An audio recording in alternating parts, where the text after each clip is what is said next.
పండు వెన్నెల్లోన పల్లవాలలో పచ్చ పచ్చనైన ముచ్చటైన తోట బాటలో మెత్తనైన కొండ వాగు పాటలా అభిమానాల ద్వారాలతో గాడుతూ అనుబంధాల తారాడుతూ తొలి చెలిమికి సరి కలిమిగా ఇదే అనురాగం ఇదే అనురాగం ఇదే అనురాగం ఇదే అనురాగం.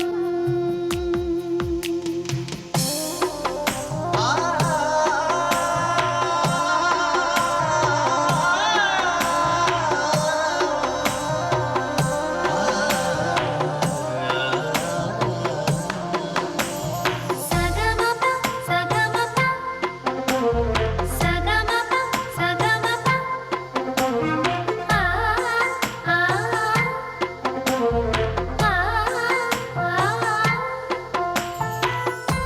తొలి చూపు భావాలు మీటేను రాగాలు హృదయాల తీరాన చిరు స్నేహ గీతాలు నీలుకున్న ఆశయాలలోన చేరి అల్లుకున్న తీగ కొమ్మలాయే చేరువైన స్నేహదాహమేదో తోడు విడరాని బంధమాయేలా.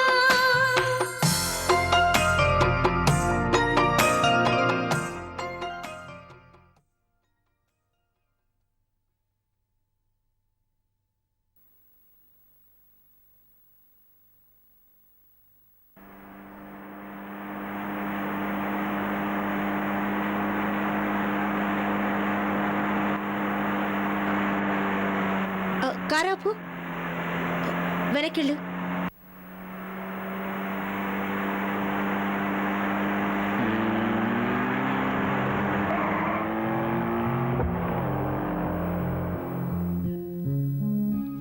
హాయ్ రవి. హాయ్ మీరా? ఏమిటి కార్ రిపేరా? అవునండి, 1 అవర్ నుంచి ట్రై చేస్తున్నాను కానీ ఎక్కడా ఆ! ఆ! చేత్తో కొడితే కారుకి అర్థమైపోతుందా? రండి నేను డ్రాప్ చేస్తాను. మీరా? ఏ నా కారులో రారా? ఎందుకు రాను? నేను ఈ ఎండలో పడి ఏడ్చేదే నీ కారులో రావడం కోసం. మిస్టర్ రవి.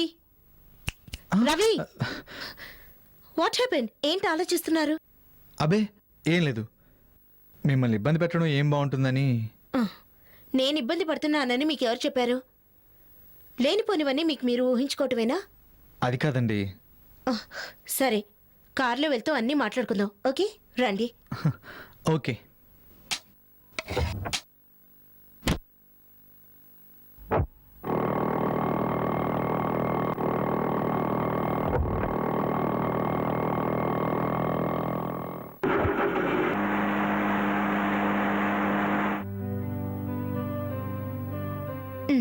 చెప్పండి, ఏంటి విశేషాలు? ఏమున్నాయి, ఈ లిఫ్ట్తో మీ బాకీ తీర్చేసుకున్నారనమాట. అంటే నేను బాకీ ఉన్నానని ఇప్పటి వరకు మీరు అనుకున్నారన్నమాట. కాదు, నన్ను నా ఉద్దేశం అది కాదు. మరి చిన్నప్పుడు మా అమ్మమ్మ చెప్తూ ఉండేది, ఏమని? ఒకరికొకరు ఏదో ఒక అప్పు ఉంటేనే స్నేహం సాగుతుంది, లేదంటే సఖ్యతంతా సగంలోనే ఆగిపోతుంది అని. సో ఇప్పుడు లిఫ్ట్కి లిఫ్ట్ ఇచ్చారనుకోండి, మన స్నేహం కూడా సగంలోనే ఆగిపోతుందేమో అని నా భయం. అవునా? మీరు చాలా సెంటిమెంటల్గా ఆలోచిస్తారే.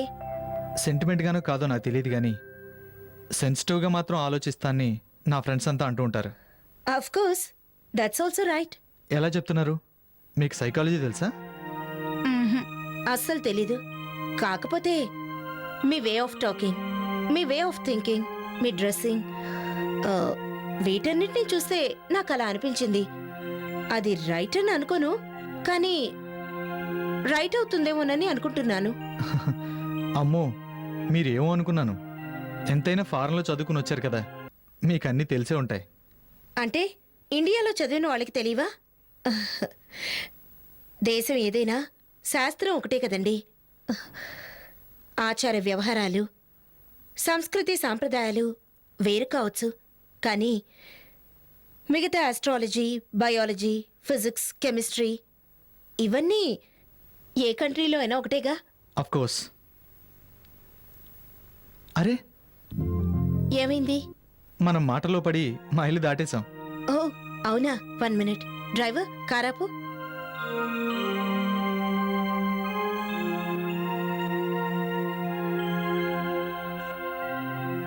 ఇలే ఇక్కడ ఆపండి. రండి. ఇప్పుడెందుకులేండి, మరోసారి వస్తాను.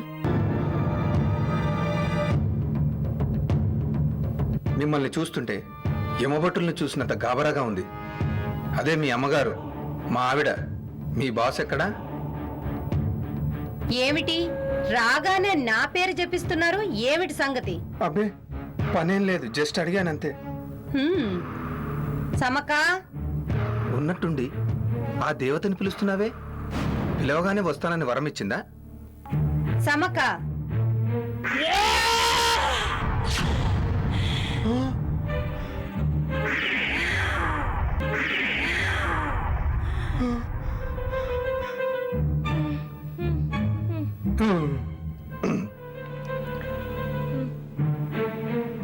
దేవతలు చాలా ప్రశాంతంగా ఉంటారని విన్నాను.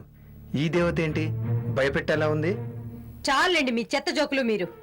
ఈవిడ దేవత సమ్మక్క కాదు, ఆ పేరున్న మన ఇంటి కాపలా మనిషి సమ్మక్క. ఇప్పుడే కోడిని కోసొస్తుంది. మన ఇంటికి ఇంకా కాపలేందుకే? దున్నపోతులు లాంటి గన్మెన్లు ఉన్నారుగా. ఏంటి అలా చూస్తున్నారు? ఛాన్స్ దొరికితే చీల్చి చెండాడేద్దామనే? నేను మీ బాస్కి భర్తను. మిమ్మల్ని ఆ మాత్రం అనే హక్కు కూడా నాకు లేదా? ఏం డియర్, మాట్లాడవే? గైస్, మీరు వెళ్ళండి.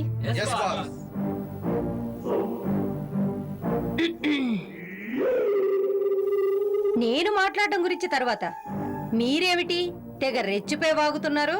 అబ్బే ఊరికే సరదాగా అలా అన్నానంతే.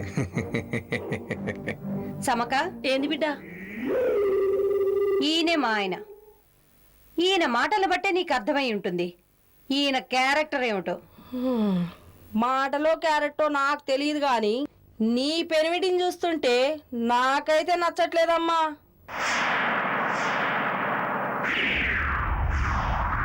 కంత్రోల్ లెక్క కనిపిస్తుండు బిడ్డ. ఓ అదా, నేను 5-6 సంవత్సరాలుగా చూస్తున్నాను కదా. ఈ జిడ్డు ఫేసు నాకు అలవాటైపోయింది. నువ్వు కొత్తగా చూస్తున్నావు కదా, అందుకే కంత్రి మొహలా కనిపిస్తోంది. చూడగా చూడగా నీకు అలవాటైపోతుందిలే.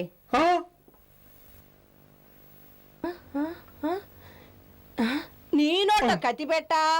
ఎంత పెద్ద నోరు సారు మీది. అమ్మ తోడు సారు, నిన్ను చూస్తుంటే దొంగ మొహం కనిపిస్తుంది. నువ్వెవరివైతే నాకేంటి గాని నా బిడ్డని ఏమాకుంటుంటే చాలు. నా బిడ్డకి నేను కాపలాదాన్ని.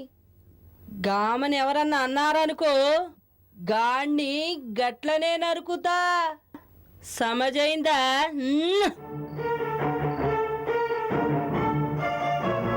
ఇదేమిటి, ఇది ఇలా వార్నింగ్ ఇచ్చింది? మొదటి చూపులో నన్ను ఇంతగా పసిగట్టిందంటే ఇది మామూలు ఆడది కాదు. సుబ్బు పెళ్లి వెంకి చావుకు వచ్చిందన్నట్టు ఈ మహాతల్లి నా గుండెల్లో రైళ్లు పరిగెత్తించడానికి వచ్చిందా? అమ్మో, ఇప్పటి వరకు నా పెళ్ళామే ఒక పులి అనుకున్నాను. ఇప్పుడు మరో పెద్ద పులి వచ్చిందేంటి?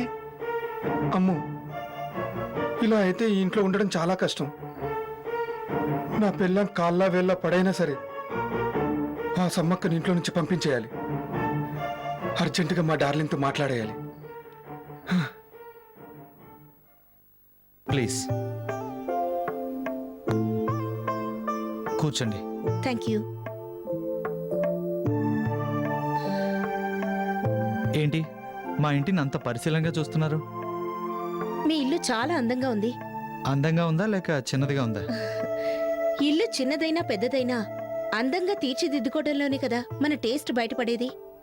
అయితే నా టేస్ట్ బాగానే ఉందంటారు. అనే కదా మెచ్చుకునేది. Thank you.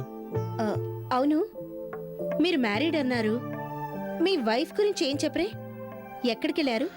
ఎప్పుడు వస్తారు? మహాలక్ష్మి గారు please. I'm sorry, I'm so sorry. It's okay. నాకు నా భార్య గురించిన విషయం ఏదైనా వింటే ఒళ్ళు మండిపోతుంది. అంటే మీరు మీ భార్య ఏవైనా గొడవ పడ్డారా? అర్హత లేని వారితో గొడవ పడ్డం, వాళ్ళు చేసిన అన్యాయానికి గోల పెట్టడం నాకు ఇష్టం ఉండదు. కళ్ళకంటం, కాపురం గురించి ఊహించుకోవడం, భార్యను ఎలా చూసుకోవాలని ఆలోచించడం భర్తలకు కూడా తెలుసు. ఏ మహాత్ముడు చెప్పినా, ఏ రచయిత రాసినా స్త్రీని గొప్పగా వర్ణిస్తారు. కానీ అదంతా నా విషయంలో అబద్ధం అయిపోయింది. తీయగా సాగే నా జీవన రాగంలో ఆమె వల్ల అపశృతి ఏర్పడింది. అందుకే తన గురించి తలుచుకోవడమే పాపంగా ఫీల్ అవుతాను. ఐఎమ్ సారీ రవి, విషయం ఏంటో తెలియక మీ మనసును కష్టపెట్టాను. ఇంకెప్పుడు మీ పర్సనల్ లైఫ్ గురించి అడగనులేండి. నోను, మీరు నన్ను మిస్అండర్స్టాండ్ చేసుకోవద్దు. నా పర్సనల్ లైఫ్ గురించి అడిగే హక్కు మీకుంది. నా మనసు కలిగిన గాయాన్ని తెలుసుకుని అందుకు ఓదార్పు అనే మందును అందించే బాధ్యత స్నేహితురాలు మీరే కాబట్టి. నా వైవాహిక జీవితం గడిచింది కేవలం ఒకే సంవత్సరం. కానీ ఆ ఒక్క సంవత్సరం నా బ్రతుకు ఎంత నరకంగా గడిచిందో ఎవరికి తెలీదు. ప్లీజ్ మహాలక్ష్మి గారు, ఆ వివరాలన్నీ మీకు తర్వాత చెప్తాను. ఇప్పుడు మాత్రం తన గురించి నన్నేం అడగొద్దు. ఓకే ఓకే, ఫస్ట్ మీరు ఎక్సైట్ ఫీల్ అవ్వకుండా ప్లీజ్ కూల్గా ఉండటానికి ప్రయత్నించండి. ఆ, పదండి మన ఇద్దరం కాఫీ కలుపుదాం. ఆ నవ్వుకు అర్థం ఏంటి? ఉమ్, ఓహో, నీకు కాఫీ కలపడం కూడా వచ్చానా? లేకపోతే నాకంటే ఘనంగా కాఫీ కలుపుతావా అని ఎగతాళిగా? అయ్యయ్యో, అదేం కాదండి. మిమ్మల్ని ఎగతాళి చేసే ధైర్యం నాకుందా? కాకపోతే నా మూడ్ మార్చడానికి మీరు చేస్తున్న ప్రయత్నం చూస్తే ఆనందం అనిపించింది. అందుకే ఆ ఆనందాన్ని నవ్వు రూపంలో ఎక్స్ప్రెస్ చేయాలనుకున్నాను. కానీ మీరు నవ్వింది ఆనందంతో కూడి నవ్వులా అనిపించలేదు, మరి విరక్తితో నవ్వినట్లు అనిపించింది. ఆ? ఆ, ఆశ్చర్యపోయింది చాలు గాని కాఫీ ఇవ్వండి సార్. ఓకే ఓకే, తప్పకుండా. 1 మినిట్. హ్యాపీగా జాలీగా ఎంజాయ్ చేయరా. చేస్తావు ఎందుకు చెయ్యు? గురుగారు కూర్చోండి, మంచి టైంకి వచ్చారు. మీకు ఓ పెగ్గేస్తా. నాకేం అక్కర్లేదు కానీ నువ్వు కానీ. వద్దా? అయితే ఓకే. ఏంటి, ఆ, మేమిచ్చిన డబ్బులతో సూటు బూటు వేసుకుని కారులో తిరుగుతూ కంట్రీ చికెన్ తింటూ మందు కొట్టడమేనా? ఆ మహాలక్ష్మిని లైన్లో పెట్టేది ఉందా లేదా? పెడతాను గురువా, తొందర ఎందుకు? తొందర పడకుండా తీరిగ్గా కూర్చునే ఓపిక నాకు లేదు. ఒక పక్క దాసుగాడి షంటింగు, ఇంకో పక్క నీ షోకుల మెయింటెనెన్స్ కి కట్టల ఖర్చు. ఇవన్నీ తట్టుకోవడం సాధారణమైన విషయమా? కాదని నాకు తెలుసు గురుగారు, కానీ మగాడు తొందర పడితే ఆడది అతి తొందరగా చేదరించుకుంటుంది. ఎప్పుడైనా ఇనుముని సూదంటరే ఆకర్షించాలి గాని సూదంటరే ఇనుముని ఆకర్షించకూడదు కదా. చా, మరి ఘన పరిమాణంలో ఇనుమే పెద్దదైనప్పుడు సూదంట్రై పరిస్థితి ఏమిటో ఆ,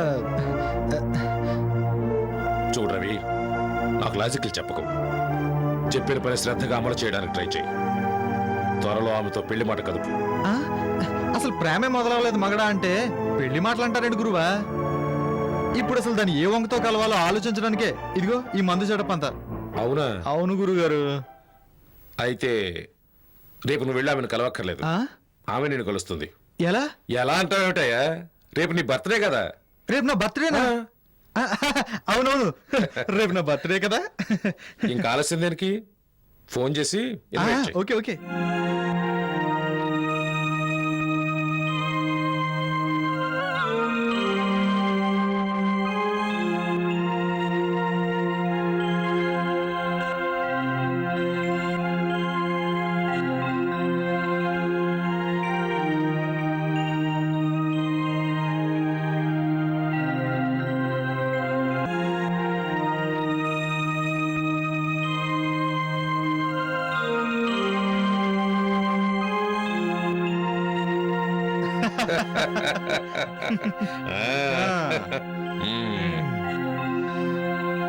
గురుగారు, ఈ శుభ సందర్భంలో మీరు కూడా 2 పెగ్గులు వేయాల్సిందే అంతే. కానీ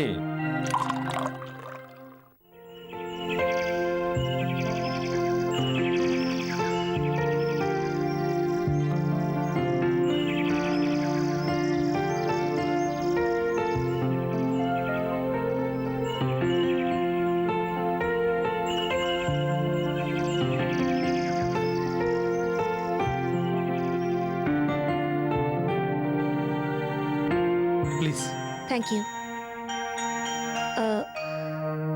ఏది బర్త్డే హడావుడి ఏం కనిపించట్లేదే లాంటివి? అంత ఘనంగా జరుపుకోవడానికి నేనేమన్నా పొలిటీషియన్నా లేక గ్లామర్ స్టార్నా? అంటే ప్రపంచంలో వాళ్ళు తప్ప మీ రేంజ్కి ఏం తక్కువ? అన్నీ తక్కువే. అంతగా ఆస్తి లేదు, చెప్పుకునేంత హోదా లేదు, ఆత్మీయతను పంచే అయిన వాళ్ళు దూరం అయ్యారు. ప్రేమ కోసం పరితపిస్తున్న మామూలు మనిషి నేను. అలాంటప్పుడు నేను ఎందులో గొప్ప అనుకోవాలి? కాకపోతే ఒక ఆనందించే విషయం ఏంటంటే మీతో నా పరిచయం.